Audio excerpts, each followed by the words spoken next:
Hello అండి అందరికీ welcome to my channel Madhuri's world. నేనైతే ఇప్పుడు ఆఫ్టర్నూన్ లంచ్లోకి పాలకూర ఫ్రై చేస్తున్నానండి. దానికి ఫస్ట్ నేను పాలకూర 4 కట్టలు తీసుకున్నాను. అయితే దాన్ని ఇప్పుడు చిన్నగా కట్ చేసేసుకొని వాటర్లో వేసుకోవాలి. ఎడ్జెస్ తీసేసుకుంటే సరిపోద్దండి. ఫ్రైకి వెనక కాడలు కానీ వేసుకోవచ్చు అనమాట. ఇలా చిన్నగా కట్ చేసుకొని వాటర్లో వేసుకుంటున్నాను. అలాగే 4 కట్టలు కట్ చేసుకుంటున్నానండి. ఒక్కోసారి పప్పు చేస్తాను, ఒక్కోసారి ఇలా ఫ్రై చేస్తాను. 2 తింటామండి. ఈ ఫ్రై కానీ చాలా బాగుంటుంది, అందుకని ఇవాళ ఫ్రై చేస్తున్నాను. అయితే అన్నీ కట్ చేసుకొని ఇలా వాటర్లో వేసుకుంటున్నాను. తర్వాత అయితే ఇంక దీంట్లోకి పెసరపప్పు కానీ యాడ్ చేసుకోవాలి ఫ్రైలోకి.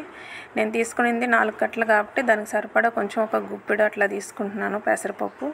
అవి తీసుకొని కొంచెం వాటర్లో నానబెట్టుకోవాలి. ఆ తర్వాత వచ్చేసి పచ్చిమిర్చి ఇంకా ఆనియన్స్ కట్ చేసుకోవాలి. దీంట్లో ఇంకా మనం సపరేట్ వేరే కారం ఏమేయమండి. దీంట్లోకి పచ్చిమిర్చి ఇంకా ఎండుమిర్చి సరిపోతుంది, పోపులో వేసుకుంటే ఎండుమిర్చి. అయితే ఇంక నేను సరిపడా కారానికి సరిపడా పచ్చిమిర్చి ఇంకా 2 ఆనియన్స్ ఇట్లా కట్ చేసి పెట్టుకున్నాను. కట్ చేసుకున్నాకైతే ఇంక మనం కర్రీ స్టార్ట్ చేసుకోవటమేనండి. ఫస్ట్ బాండీలు పెట్టేసి కొంచెం ఆయిల్ వేసుకోవాలి. ఆయిల్ హీట్ అయ్యాక ఇంకా పోపు దినుసులు వేసుకోవాలి. ఆవాలు, పచ్చిశనగపప్పు, ఇంకా మినప్పప్పు, జీలకర్ర, ఇంకా 2 ఎండుమిర్చి తుంచి వేసుకుంటే సరిపోతుంది.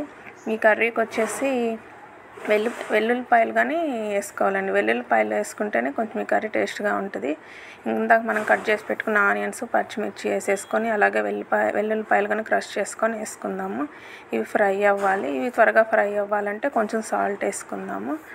సాల్ట్ వేసుకొని కలుపుకుంటుంటాము. ఈ లోపల ఇందాక మనం కట్ చేసి పెట్టుకున్న పాలకూరని వాటర్లో ఉంది కదండి, వాటర్లో నుంచి కడిగేసి కొంచెం ప్లేట్లోకి తీసి పెట్టుకుందాము.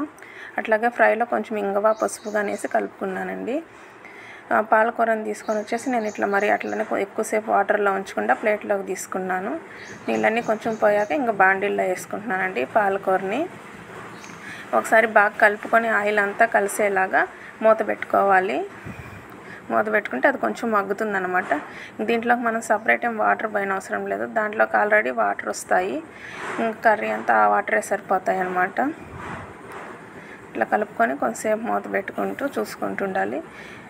అంతేనండి, కర్రీ అయితే ఉడికింది, ఇంకా సరిపోతుంది. మనం ఇందాక పెసరపప్పు నానబెట్టుకున్నాం కదా, ఒకసారి క్లీన్ చేసుకొని 2 టైమ్స్ అట్లా కడిగేసి పెసరపప్పుని ఇంకా కర్రీలో యాడ్ చేసేసుకోవటమేను.